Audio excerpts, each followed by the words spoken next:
Hello, I am Dr. Dilip Gude, specialist in internal medicine, critical care and diabetology. I've been practicing internal medicine critical care for the last 8 years with a lot of emphasis and focus on metabolic disorders, critical care and diabetology.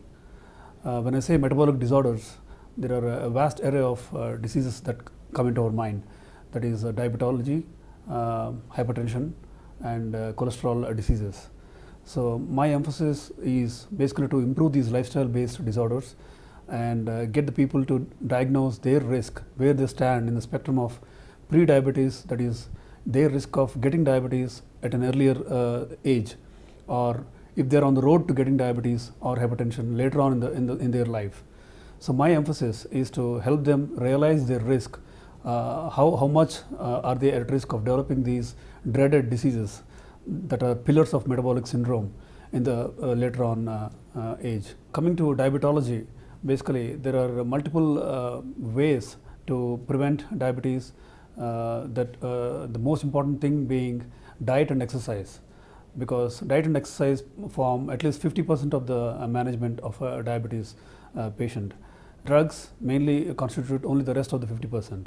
So people really need to realize that diet, when you say diet, it's not really easy for patients to understand, because the focus is to be on complex carbohydrates, more protein, low oil, and then higher amounts of vegetables and very less amounts of fruits basically. Again, coming to fruits, that's a common fad that people think that fruits are something that they can have. Although they are sweet, that they do more good than bad. But ideally, there are very less number of fruits. In fact, I would say 2 or 3 fruits that can be had by a diabetic, because there's a high glycemic index due to increased fructose content in fruits, which is why they should avoid fruits. So when you say salads, like when you say vegetables, salads and all, almost all vegetables can be had either raw or boiled. And then when I say complex carbohydrates, I mean brown rice, whole wheat, rotis, that is like in pulka, like less oil and all, and then absolutely no white rice and no idli, and then idli and white rice are basically high glycemic index foods, and those are really to be avoided. And when it comes to exercise, one more important prong of management of a diabetic patient, at least 40 minutes of vigorous exercise is suggested. People think that they have been walking, for at least 1 hour or so, but then the speed does matter, because brisk walk, when patients are actually exerting so much so that they get a little short of breath, they get a little sweaty, that's when the exercise is actually helping them. As opposed to people thinking that they've been working out for 2 hours, but then if it's a slow walk, it's not really helping them a lot. So diet and exercise form really important pillars for diabetes management. And when it comes to management of diabetes through drugs, we have a vast array of drugs, both oral and injectables. And and especially in injectables, when people all dread the use of insulin, but we have better alternatives. We have injectables that can be given once a week, and then patients can be on oral hypoglycemic agents, that is oral diabetic drugs, at a very low amount or dosing, where side effects profile is very, very less, especially with these once weekly regimens. And then of course with the insulins, there are short acting, there are longer acting insulins. Longer acting insulins can be given once a day, where it's going to act for almost 20 to 24 hours, like the whole day, so that the whole trough, the baseline of sugars comes down at least by 100, and then they maintain an average baseline of say 100 to 150.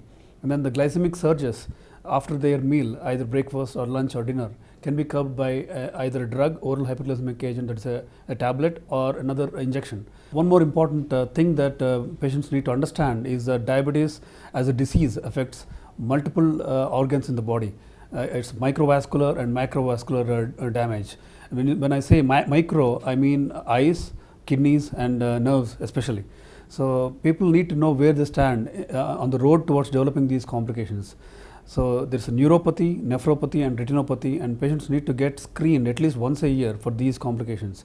And when I say macrovascular damage, that is the risk of these diabetic patients getting a stroke or a heart disease or a peripheral vascular disease. When I say peripheral vascular, I mean disease in the legs where the blood supply to their toes and all is not proper, and then they increase their risk of getting a gangrene, a diabetic foot, a cellulitis, etc. So adequate glycemic control is very, very important. It's paramount in managing these in preventing these complications, both micro and macrovascular complications. And then when it comes to a multi-pronged approach, it's not just sugar control, but a diabetic patient is also at risk for the increased cholesterol. Almost every diabetic patient needs to be on a cholesterol lowering agent. So his lipid profile needs to be checked at least 3 months, once in 3 months. And then the LDL, there's a specific type of protein, lipoprotein found in the lipid profile. It needs to be pretty less, like at least 100 in a diabetic patient, and especially if he has hypertension or a prior heart disease, it needs to be 70. The goals for the LDL goals for a normal public is different, that is 130, while somebody with diabetic should be 100. If somebody with diabetes and hypertension or a heart disease earlier on, the LDL goal is 70. So these goals are pretty stringent and strict, and they need to be followed so that we can prevent future cardiovascular risk, that is, or a stroke, that is macrovascular diseases that I just talked about. Another important part of the metabolic disorder spectrum is hypertension, and people can be grouped as prehypertensives, hypertensives. Prehypertensives are nobody but those who are going to develop hypertension in the later on years. So they are on the road to developing full-blown hypertension. These people need to exercise, have completely low salt, and increased potassium. That is, fruits have higher potassium, especially if they're not diabetic. They need to take a lot of fruits. So higher potassium, lower oil-rich foods, lower salt, coupled with exercise, decrease their risk of hypertension in the coming future.